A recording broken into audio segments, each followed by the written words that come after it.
Bernd. Having met many times on various Formula One racetracks around the world, I'm really delighted that we are meeting again today here at DEKRA. Since the beginning of the year, the partnership between you and DEKRA, the world's largest independent non-listed expert organization in the testing, inspection and certification sector, has been in place. Please tell us why this partnership is so appropriate for you. There must have been more reasons than regional proximity, right? Yeah, that's absolutely right. Well, personally, I get first time in touch with DEKRA already in 1995 when I was racing for DTM or in DTM, and it was a partner at that time. By the way, it's still a partner right now. So it's a really long partnership in motorsport for DEKRA, and we've been together until, well, when I was racing, I stopped racing in DTM 2004, so it was still a partnership there. So for me, I was always on the green color of DEKRA. I know what it was DEKRA, and then we've been in contact all the time, also just by side, and then it comes in the end to a partnership, and what is absolutely fantastic, and I'm really happy for this partnership because there's much more behind right now, and it's a partnership what stays absolutely for safety, and that's for me a really important point, and I think that's why we found together, and the focus was always in the same direction, and that's what I'm really, really proud to be a partner of DEKRA. Since the year 2000, you're the safety car driver for all the Formula One races. How did you get this job back then? At the beginning, you were also active as a racing driver yourself. Yeah, absolutely right. I started in the early 90s or late 80s, but let's talk about better early 90s. And then a dream came true when I became a professional race driver from 94 onwards, when I won the championship. I went to DTM, was the highest touring car category. And one day during the San Marino Grand Prix in Imola, I was racing in the Porsche Super Cup. Mm-hmm. I get a phone call of the race director of Formula One. I didn't know him before, and he just said, "Hey, hello, this is Charlie Whiting. Bernd, can you come to my office?" And I said, oh, Formula One race director calls you in your office. Maybe that's not that good, but it was fantastic because I get a new job offer to driving the safety car. At that time in Formula 3000, likely like Formula 2. And 1 year later, I start to drive the safety car in Formula 1. I still was racing as a proper race driver, but after a couple of years, I realized, okay, maybe that's getting too big because we had more races in Formula 1. We still had 10 races in DTM, and if you match this together, you're just traveling, and you have to be really absolutely professional, focused on that. And in my time, safety was already really on a high level, and but still it was always important for me to look after safety. And I realized, okay, driving the safety car, working in Formula 1, it's very important, and I can do this for quite long term, and that's why I'm still here after 24 years. Driving the safety car, looking for safety, that's always the top ranking on my part. And that's why also I think these two companies, myself and DEKRA, comes together because that matches perfectly. Absolutely.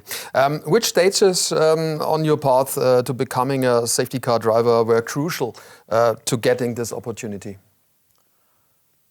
Well,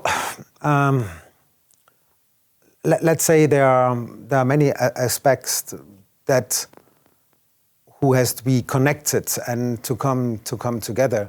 Was on one side was I was a racer. I was a sport in general was always absolutely my highest point. So I don't like if you cheat or doing something like that.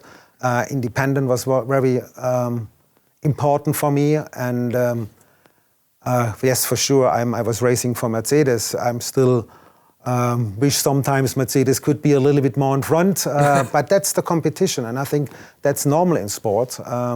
You can do this example in football or in other things where you are a fan and then you're supporting someone.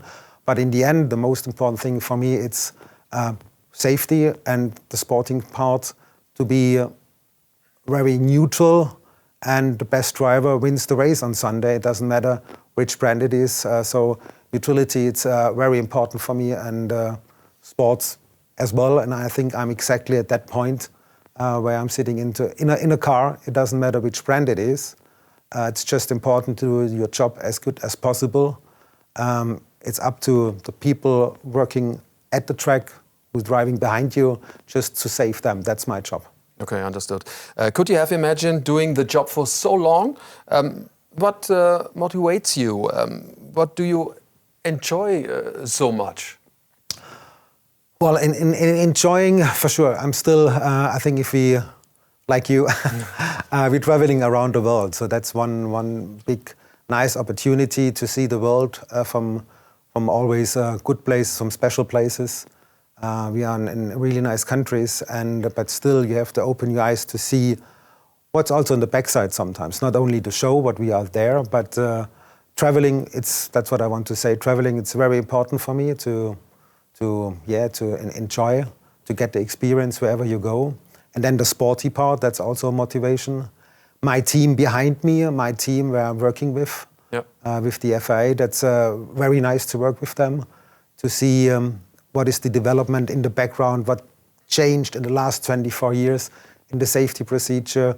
Even with my rules as a safety car driver, if you look to the communication, the information what we get right now or 20 years ago, that's a big step forward, I would say. But even at that time, 20 years ago, we've been working on a really high level. But you can improve that. Yeah. And that's the nice thing, and that's also kind of motivation, what's coming next. And that's what I'm always looking forward. Yeah, interesting point. As a safety car driver, how can you contribute to safety in Formula One? For example, safety aspects in the construction and reconstruction of racetracks.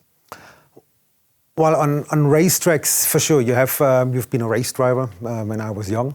You have the experience of racetracks, of curbs, of layouts, of runoff areas. But for sure, in the modern world, we have all our systems. They're doing this kind of work, but we still can say, well, that's a point. We have to keep an eye on it. So even that experience, it's quite important for the engineers. And I think that's exactly the teamwork. So everyone is quite good on his job, but even they are much, much better if they're working together, if they're talking together. And that's also a point why we're doing all this track inspection. If you're talking about Formula One, we call this grade 1 racetracks, and it's going down to grade 5 even. And for sure, with a Formula One car, you can't drive on a grade 5 because the runoffs are too short. And that's what you have to license every year, or every second or third year, depends which kind of racetrack. And that's an important part because that's the rules, and you have to be on the good sides, let's say, of the rules. So everyone wants to make a Grand Prix weekend and all other championships as safe as possible. Yeah. On the typical Formula One racing weekends, when do you arrive? What tasks do you have leading up to the race? And what happens on race day? Well, it's Wednesday evening arriving. I try always to be on, not at the track, but in the hotel, at the circuit where we are racing. Wednesday evening arriving, Thursday morning very early we have a track walk. For sure by night races you have the track walk later on the day, but in general at 9 o'clock we have the track walk, so it's like an inspection track walk. We're looking, if it's a new track, it's even more important especially for me as a focus on the driver's side. Checking the curbs, checking the barriers, checking the fences, the runoff areas, if they're the right barriers. That's a part what is the race director doing, and with the commission together, with all people that are involved during this weekend. And for me, it's also important, if it's a new racetrack, to learn the track a little bit.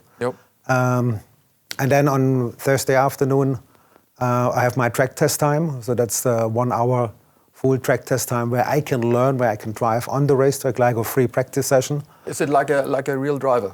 Like a real driver, yeah, for sure. There's the medical car and the safety car on the racetrack. For sure, in the background is running communication checks with the radios, camera checks, because we have in the safety car, we have a couple of cameras inside, onboard, inboard cameras. We're checking if all these things are running in a good way. So also Formula One is involved, the FIA is involved. All this kind of background things, that's up to the engineers, that's not up to me. Yeah, and that's quite important. And afterwards, it's getting more and more focused on the race days. And my race days usually starts on a Saturday because they are the support races, starting with F2, F3, sometimes Porsche Super Cup, and then on Sunday it's a full race day. And for sure, the highlight of the Sunday is always Formula One. And after that, I'm ready to go home. Yeah, let's talk about the Sunday and the race day. How does a typical safety car deployment work? Well, the communication between the safety car and race control, where I get all my information from, it's like on let's say like on an airplane, in an airport. Okay. So there's the tower, what's race control, and there's the airplanes. They're rolling around and they're in a parking position, stand by, stay there. That's just for example. And my proper start, it's 1 hour before the green flag lap.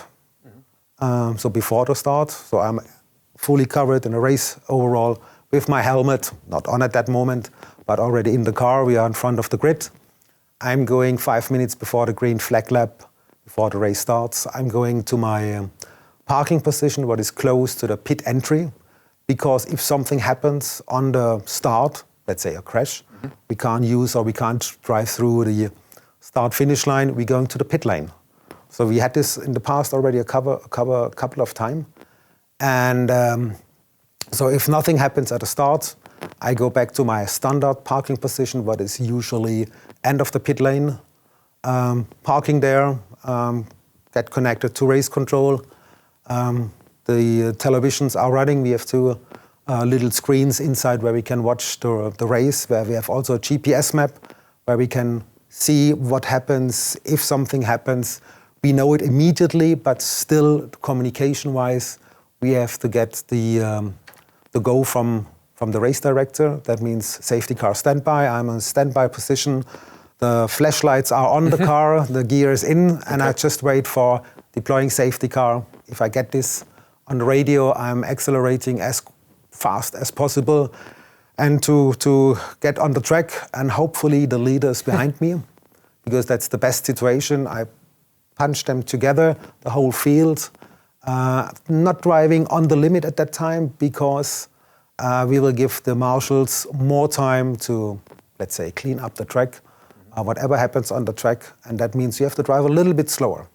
Sometimes the drivers, they don't like it, but in the moment, it's really up to them. Safety first, that's, I think, really important, because we have marshals, we have people on the track, and we try to keep all the safety car deployments as short as possible. And that's why we're not all the time on the limit. If the situation is clear, it calls safety car in this lap. I switch off my lights at a special point of the track, and coming back to the pit lanes, get relaxed watching the race again. And yeah, that's my part. Even if there's some difficult weather conditions, it's that procedure, it's the same. Driving-wise, it's different. Okay, but the job is done. Can certain behaviors from your job be transferred to private driving? Is that possible? Yeah, absolutely. There are many things, but I really wish on normal roads, on highways, wherever you drive a car, that the people are working a little bit more together. Keep open your eyes, just look a little bit more in front, what's going on, to integrate yourself on a road in the whole system. I think that's quite important. Sometimes I really think there are some selfish on the road, and practicing, you immediately realize if there is a good driver on the road or a driver who doesn't feel so comfortable, who has not so much experience. And the best and the easiest thing is to get a better car driver, to make some courses. And that's exactly the same what I did when I was young. When I get my driving license, I did some courses. Even later, I did some courses to understand the physical things of a car. For sure, we don't want to have only race drivers on the official roads, but every step helps a lot to understand a car better, to understand the physics, what happens, to always, just for example, just always look where you want to drive, because automatically you steer where you're watching. And that's also an important point, to get some little tips and you're getting easily a better driver. And that's what you can learn everywhere in the modern world, even if you have so many safety systems already in the car. But still, I think if you can start with yourself to be better trained, that helps also a lot. Yeah, that's for sure. With over 450 Formula One races, are there any Formula One races of your life, special ones, special moments for you? Well, driver-wise, yeah, I think I grew up in a generation where you have so many special race drivers around you, world champion, where you get in contact. And if I think about just looking in my mirror inside the car, about the drivers who've been behind me, I had luckily all the world champions behind me. And yeah, not easy to say. Yeah, but in the safety car it's easy. Trust me. And yeah, there are some big moments. Fuji 2007, one of the longest safety car deployments ever. Tricky weather conditions with heavy rain, with aquaplaning. I remember. That was yeah. That's why still it's immediately there. And then when I picked up Michael Schumacher when he was running out of power in one of his cars, and I could bring him back to the pits. At that time, I didn't know him quite well. I just heard his name. It was 2001, by the way. And 8 days later, he's been world champion with Ferrari together. And that's because that's our really personal things. Even there are some other big moments, especially under wet conditions, because driving-wise, it's a little bit more critical or difficult, because you still have to go quick, high speed, aquaplaning, to handle all these things. It's not so easy, but that's your job. That's what you have to cover. And a lot of communication as well. That's why I have my co-driver. He's also listening to all the communication. So we are inside the car. Even there, you have to be the best team, I would say, because he is very important. He helps me a lot. I'm focused on driving. He's focused on his job, communication, light systems, 4 eyes and ears, see and hear more. That's what I said. It's like an airplane cockpit. So that's a proper Sunday afternoon team. And by the way, really good partnership. And yeah, there are so many big moments. I think I could easily write a book to bring all these stories inside.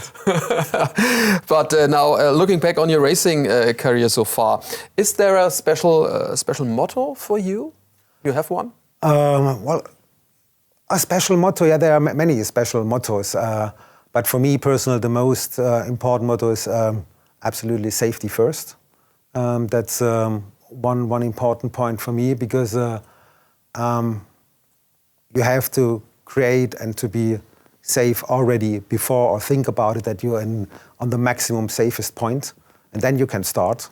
And yeah, mottos, there are many mottos for me. Drive safely, drive fast as well, but on the safe side. And that's very important for me.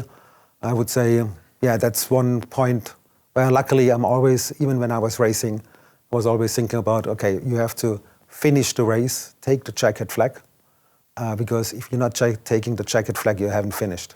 Yeah, that's right.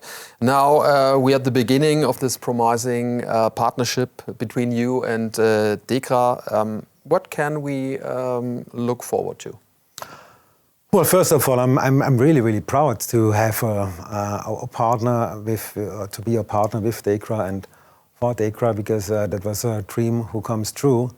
And for sure, we will have a lot of events together in the next years, national-wise, international-wise, social media for sure. There we will do a lot of new things to show the world what DEKRA, everything, or what all they are doing.